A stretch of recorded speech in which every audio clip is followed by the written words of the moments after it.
नीतीश कुमार के 90% बड़े नेता बीजेपी के साथ उनका दूध मिश्री का रिश्ता हो गया। अरे मोदी जी और जोगी जी, पहले तो हिंदू सम्राट की लड़ाई आप दोनों आप लड़ लीजिए, कटोगे तो बटोगे। इसमें पसबंदा अगड़ा पिछड़ा कोई जात कहाँ आता है? सेकुलर नॉन सेकुलर कोई नहीं रहा।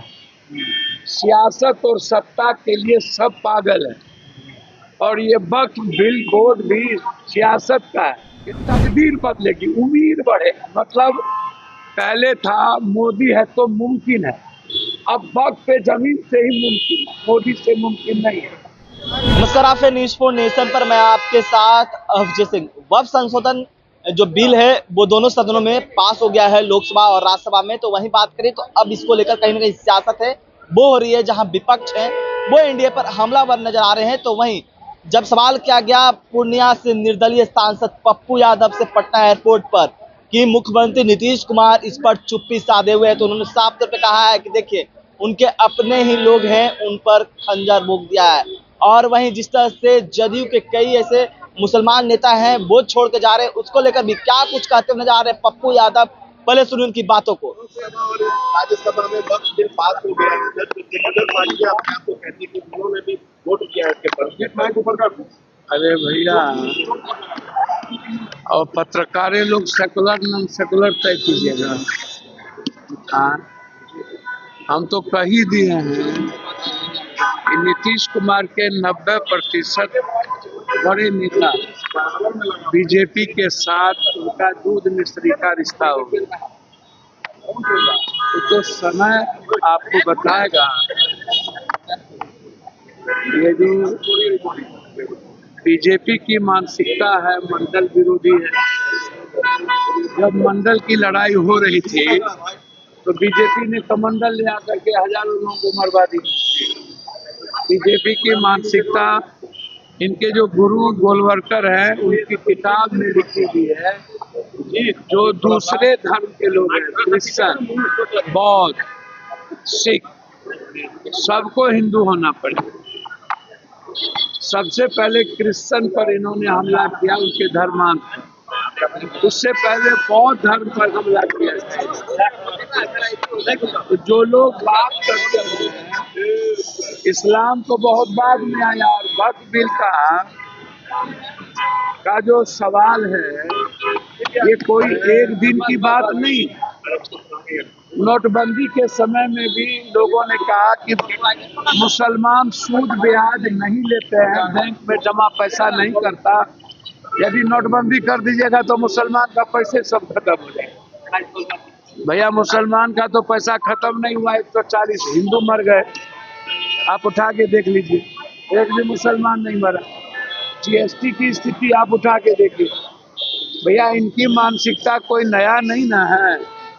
ये कहते हैं कि मैं जमीन बेच के पसमानदा मुसलमान या अत्यंत पिछड़ा मुसलमान के लिए करूंगा। अरे मोदी जी और जोगी जी, पहले तो हिंदू सम्राट की लड़ाई आप दोनों आप लड़ लीजिए, कटोगे तो बटोगे। इसमें पसबंदा अगड़ा पिछड़ा कोई जात कहाँ आता है? साउथ अलग हो गया, नॉर्थ अलग हो गया। आपके व्यवहार से आपसे हम पूछते हैं, आपने कहा मुसलमान मशीन है बच्चा पैदा करने, और कपड़े से पहचाने जाते हैं। कुंभ में एक भी मुसलमान का दुकान नहीं लगेगा। आप उठाइए ना, आप आज की बात नहीं है। जब आप मुगल और बाबर की बात करिएगा तो सबसे ज्यादा माफी तो यही लोग मांगे हैं अंग्रेज से, समझौता किया है। और वक्त तो एक भटकाने का माध्यम है, रास्ता है। ये बात तो गोलवरकर ने कहा था, साहूकारों को बढ़ाओ और गरीबों को 5 किलो अनाज दे करके गरीब रखो ताकि वो गुलाम।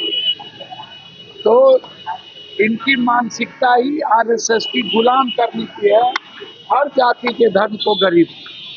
ये मुसलमान या हिंदू ये सबको गर जाते हैं। किसी को खालिस्तानी कहते हैं, आतंकवादी कहते हैं, क्रिश्चियन के खिलाफ होते हैं।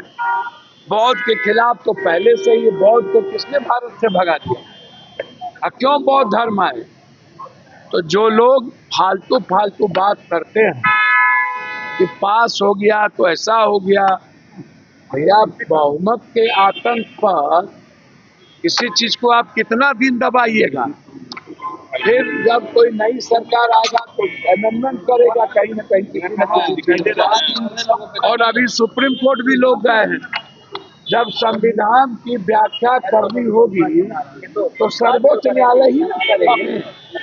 तो सर्वोच्च न्यायालय अंतिम है, तो इसीलिए आप चिंता मत करिए। आप लोग सेकुलर नॉन सेकुलर कोई नहीं रहा, सियासत और सत्ता के लिए सब पागल है। और ये वक्फ बिल बोर्ड भी सियासत का है। टैरिफ पर बात आप करते ही नहीं है कि हिंदुस्तान के किसान का अब क्या होगा, हिंदुस्तान की इकोनॉमी का क्या होगा। छोटा छोटा देश टैरिफ के खिलाफ ट्रम्प के को चुनौती दे दिया और हमारा देश चुपचाप मौन बैठा हुआ। हम चीन की बात करते ही नहीं कि चीन में जमीन हमारा लिया जा रहा है, क्या होगा।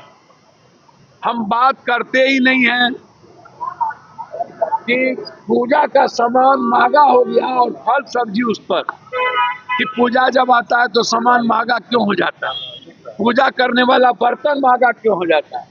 हम इस पर बात ही नहीं करते हैं।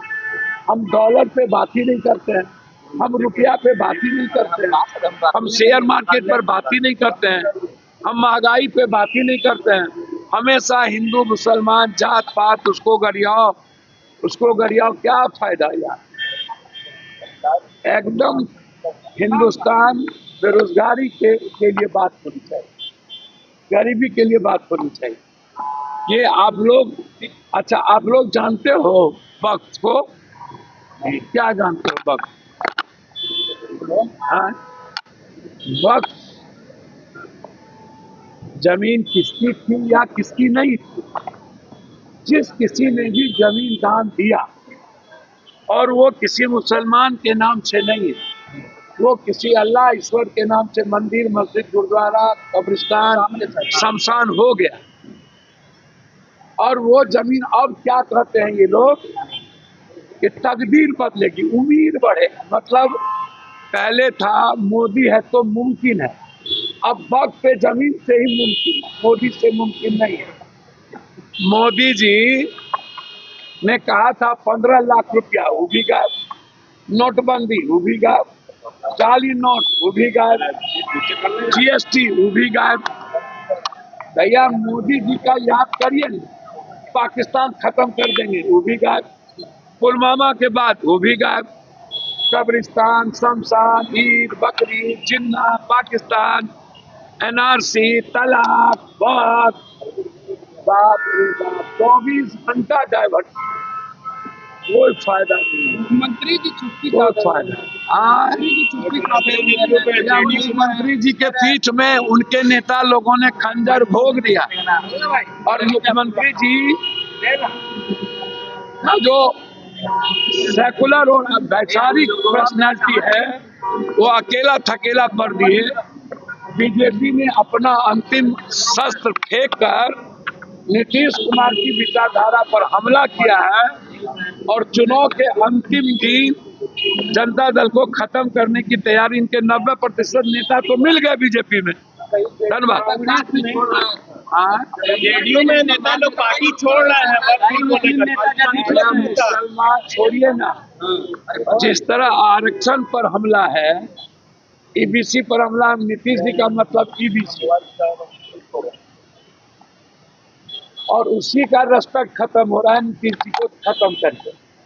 तो जब आप नीतीश जी को खत्म करिएगा तो ईबीसी का साथ तो कांग्रेस को मिलेगा और कांग्रेस ईबीसी के साथ जाएगी। ईबीसी ना इधर ना उधर, सीधा कांग्रेस।